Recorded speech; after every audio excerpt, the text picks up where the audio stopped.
O mês de novembro é dedicado ao trabalho de prevenção ao câncer de próstata. É a campanha Novembro Azul.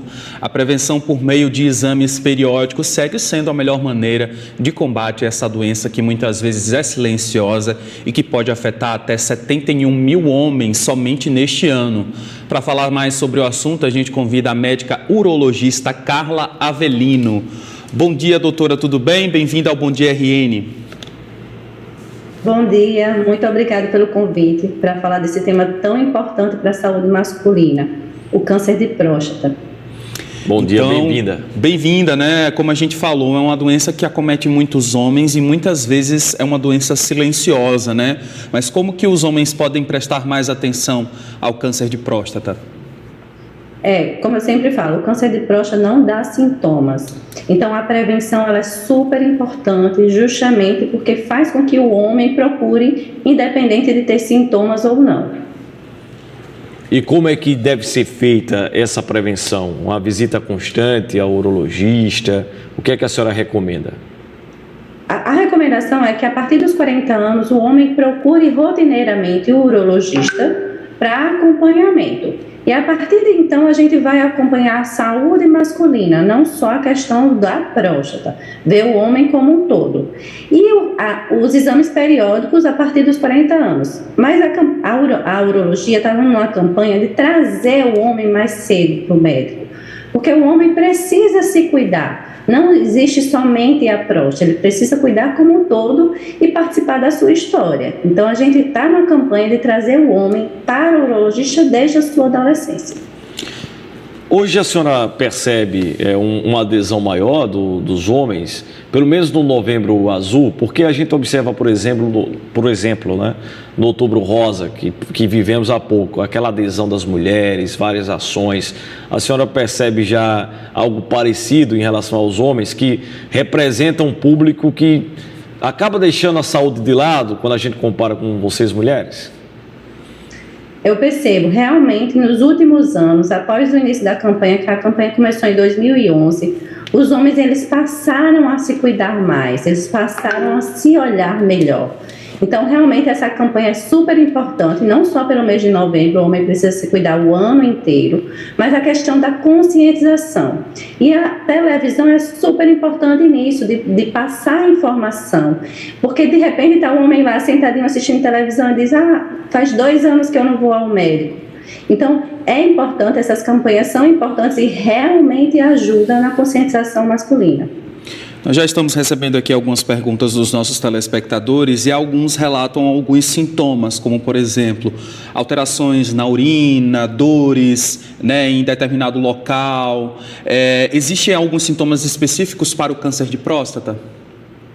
Lembrando que a próstata, ela não tem só o câncer de próstata, existe o crescimento da próstata, que é uma doença benigna, ela não é um câncer e que acomete 50% dos homens. Então, quando os homens começam com esses sintomas urinários, normalmente é o crescimento da próstata e não o câncer de próstata. O câncer de próstata pode sim dar esses sintomas, mas já no estágio mais avançado. Normalmente, no início do câncer de próstata, ele é assintomático. E já tem gente perguntando aqui quais são os exames necessários, né, para fazer o diagnóstico do câncer de próstata. O rastreio simples é o exame do toque e o PSA, que é o exame de sangue. Esse é o rastreio simples para o câncer de próstata. E quais são as causas do câncer de próstata? Tem algum hábito que de repente favorece, né, essa situação? Existem os fatores de risco, que é o histórico familiar, quem tem pai ou irmão com histórico de câncer de próstata. A obesidade também é um dos fatores de risco. Mas existem algumas maneiras que a gente pode prevenir, que são os hábitos saudáveis. Atividade física, dieta, evitar o consumo exagerado de álcool e cigarro. E em relação ao exame de toque, que é tão polêmico, né, entre os homens, muitas vezes muitas pessoas não realizam por preconceito e desinformação. Você pode explicar mais para a gente sobre o que acontece nesse exame? O exame do toque, ele faz parte do exame físico, ele não é um exame que a gente faz além do consultório. Então, na primeira consulta, ele já pode ser realizado. Mas assim, a gente sempre acolhe o paciente, conversa, explica, porque é um exame simples, tá certo? Ele é muito mais mistificado do que realmente ele é. Então, os pacientes, na verdade, quando ele chega no consultório, ele já está aceitando. Então, é aquele paciente que se cuida. Então, o importante é você ir ao consultório, conversar com o seu médico. O exame do toque é o mínimo na sua saúde. Então, o importante, a gente fala, é sempre procure se cuidar. O exame do toque, ele é uma consequência que muitas vezes você vai discutir ali com o seu médico no consultório. Pelo toque ou pelo exame de PSA que a senhora já citou, já é possível ali afirmar que é câncer de próstata ou é preciso uma biópsia, algo mais? O toque seria apenas para suspeita? O diagnóstico de câncer de próstata, ele tem que ser pela biópsia. A gente só consegue diagnosticar pela biópsia. Mas a gente não vai biopsiar todos os homens. Sim. Então, o exame do PSA e do toque, ele serve para orientar quem vai fazer a biópsia ou não. Então, se eu tenho um PSA elevado ou um toque suspeito, aí sim eu vou solicitar a biópsia. E só na biópsia que eu vou saber se realmente é um câncer ou não. Temos mais perguntas aqui. O nosso telespectador está dizendo: a constipação intestinal frequente já depois dos 50 anos pode ser algum sinal de problema com a próstata? Não, a constipação ela não tem relação com a próstata, só nas próstatas muito volumosas, que é mais raro. Realmente, quando você tem uma próstata muito crescida, mas é um volume gigante, ele pode dar alguma alteração no ato intestinal.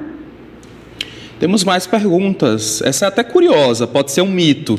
Tem um telespectador perguntando o seguinte: andar de bicicleta pode provocar o câncer de próstata ou não tem nada a ver? Não, câncer de próstata não. Essa daí até eu fiquei esperando se será. Porque existem diversos mitos, né, relacionados a diversas doenças. Tem mais perguntas aqui. Tem um telespectador perguntando o seguinte: depois de quanto tempo, para quem fez a cirurgia ou radioterapia, pode ser declarado curado? Sempre, o acompanhamento é no mínimo 5 anos, que a gente acompanha os pacientes periodicamente pós-tratamento de câncer de próstata, ou cirurgia ou radioterapia. 5 anos, é isso? Cortou um pouquinho. 5 anos. 5 anos de acompanhamento. Tem mais perguntas, Paulinho? Tem sim. É necessário fazer o exame do toque mesmo sem sintomas ou só basta fazer o PSA? Como eu disse, é independente dos sintomas. O rastreamento é independente dos sintomas, PSA e toque.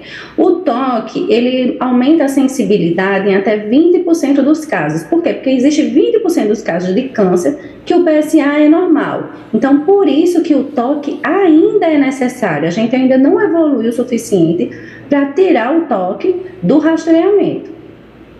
Recebi uma pergunta importante aqui. Câncer de próstata causa impotência? Não, isso existe por conta da cirurgia. Então, o que acontece? O câncer de próstata em si, ele não causa impotência, mas no tratamento, que é a prostatectomia radical, na retirada da próstata, os nervos, eles passam muito próximo à próstata. Então, dependendo do estadiamento, do grau de agressividade do câncer, quando você faz a cirurgia, pode ter uma impotência pós-cirúrgica, ou cirurgia ou radioterapia, as duas podem dar impotência. Mas avançamos e existe hoje a cirurgia robótica, que a gente consegue uma pré-reservação nervosa melhor e diminuindo assim os índices de impotência pós-operatório. Agora, essa impotência seria reversível, doutora? Na maioria dos casos, sim. O paciente ele tem uma impotência pós-operatória e com o passar do tempo ele vai diminuindo. Mas existem aqueles pacientes que têm uma impotência permanente, sim. Tem telespectador relatando a falta da questão sexual. Isso pode estar relacionado também à questão da próstata? Não, a abstinência sexual, a abstinência sexual ela não tem relação com câncer de próstata. Tem mais perguntas aqui. Com qual idade é necessário ir ao urologista, né, verificar a questão não só da próstata, mas da saúde do homem como um todo? Com relação às campanhas de próstata, a gente orienta a partir dos 40 anos e a urologista conversar com ele. A campanha, a partir dos 50 anos, ela realmente é mandatória anualmente. Mas, para a saúde do homem, a gente orienta o adolescente e ao seu urologista para orientação sexual, para orientação corporal, para se conhecer. Então, assim como a mulher vai ao ginecologista desde a sua adolescência, o homem também é importante ir ao urologista desde a sua adolescência. Perfeito. Essa Carla Avelino, urologista, conversando com a gente, a nossa primeira entrevista de muitas que faremos ao longo desse mês relacionada ao Novembro Azul. Muito obrigado. Muito obrigada. Bom dia. Muito obrigado. Até a próxima. Tchau.